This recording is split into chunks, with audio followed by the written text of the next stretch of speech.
ನೂರಾರು ಜನ ಮುಖಂಡರು, ಕಾರ್ಯಕರ್ತರು, ಮಹಿಳೆಯರು ಶ್ರಮ ಇದೆ.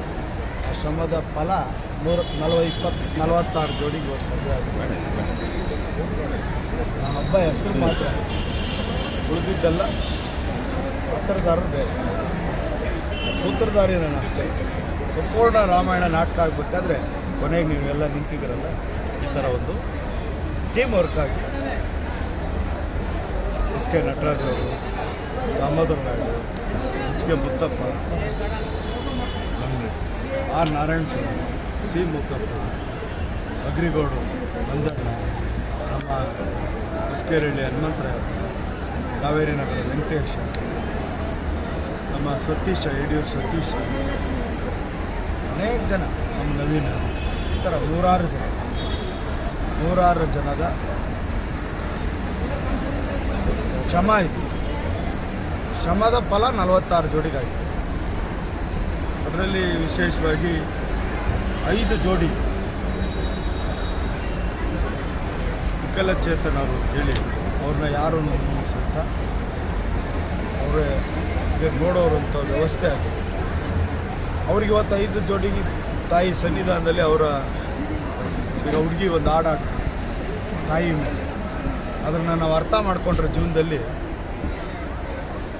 ಮುಂದಕ್ಕೆ ಇನ್ನೊಂದು ಹೆಜ್ಜೆ ಮುಂದೆ ಇಡ್ಬೋದು ಅಂತ ನಾನು ಭಾವಿಸ್ತೀನಿ.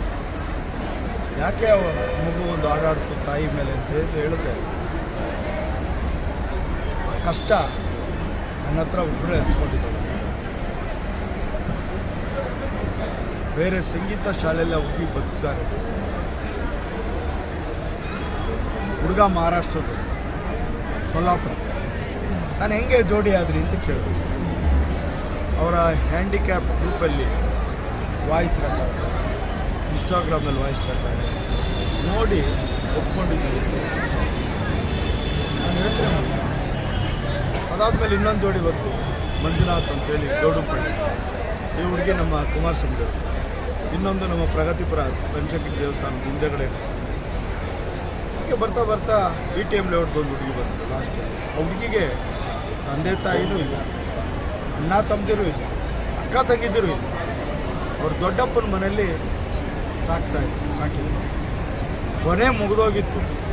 ಲಾಸ್ಟಲ್ಲಿ ಬಂದು ಅವ್ರು ನೋಡಿದಾಗ ಆ ಹುಡುಗಿ ಕಷ್ಟ ಕೇಳಿದಾಗ ಏನೇ ಆಗಲಿ ಮಾಡಲೇಬೇಕು ಅಂತೇಳಿ ನಮ್ಮ ಅಗ್ರಿಗೌಡ ಮಂಜಣ್ಣ ಇರ್ಬೋದು, ದಾಮೋದರ ನಾಯ್ಡು, ಸತೀಶ ಇರ್ಬೋದು, ಅಲ್ಲಿ ನಮ್ಮ ಕುಂಡ ಇರ್ಬೋದು, ನರಸಿಂಹ ಇರ್ಬೋದು, ಬಸವ ಇರ್ಬೋದು, ಸತೀಶ್ ಇರ್ಬೋದು, ಇಲ್ಲ ನಾವು ಮಾಡಬೇಕಿದ್ದನ್ನು ಅಂತೇಳಿ ತೀರ್ಮಾನ ಮಾಡಿ 46ನೇದು. ಈ ಥರ ಎಷ್ಟೋ ಜನಕ್ಕೆ ತಾಯಿ ಇದೆ, ಎಷ್ಟೋ ಜನಕ್ಕೆ ತಂದೆ ಇದೆ. ಇಂಥ ಪರಿಸ್ಥಿತಿ ಇರ್ತಕ್ಕಂಥ ನವಜೋಡಿಗಳಿಗೆ ಇವತ್ತು ತಾಯಿ ಕೃಪೆ 46 ಜೋಡಿ 27ನೇ ವರ್ಷದಲ್ಲಿ ಯಶಸ್ವಿಯಾಗಿದೆ. ಇದರಲ್ಲಿ ಜಾತಿ ಭೇದ ಮತ ಯಾವುದು ಪಕ್ಷ ಯಾವುದೇ ಲೆಕ್ಕಕ್ಕೂ ಇಲ್ಲ. ಇದು ಒಂದೇ ತಾಯಿ ವಂಶಕ್ರಮನ ಆಶ್ರಮ. ಎಲ್ಲರೂ ನವಜೋಡಿಗಳಿಗೆ ಈಗಾಗಲೇ ಅನೇಕ ಜನ ಶುಭಾಶಯ ಹೇಳಿದರು. ಯಾವ ರೀತಿ ಬಾಳಬೇಕು, ಯಾವ ರೀತಿ ಬದುಕಬೇಕು. ನನ್ನ ವಿನಂತಿ ಇಷ್ಟೇ, ಇದಕ್ಕೆ ನೂರಾರು ಜನರ ಸಾವಿರಾರು ಜನದ ಶ್ರಮ ಇದೆ. ನಾನೊಬ್ಬ ಮಾಡೋದಕ್ಕೇನು ಸಾಧ್ಯ ಇಲ್ಲ. ಪ್ರತ್ಯಕ್ಷವಾಗಿ ಪರೋಕ್ಷವಾಗಿ ಸಹಕಾರ ಕೊಡಬೇಕು. ಈ ಜೋಡಿಗಳಿಗೆ ಆಡಬೇಕು ಅಂತ ಅವ್ರ ಆಸೆ ಇಲ್ಲ. ಅವ್ರ ಆಸೆಯ ಪೂರ್ವಕವಾಗಿ ನಿಮ್ಮ ತಂದೆ ತಾಯಿ ಜನ್ಮ ಕೊಡ್ತಾರೆ.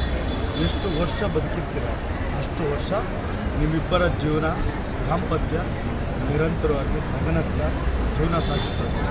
ನಗನಗ್ತಾ ಆಳ್ಬೇಕು.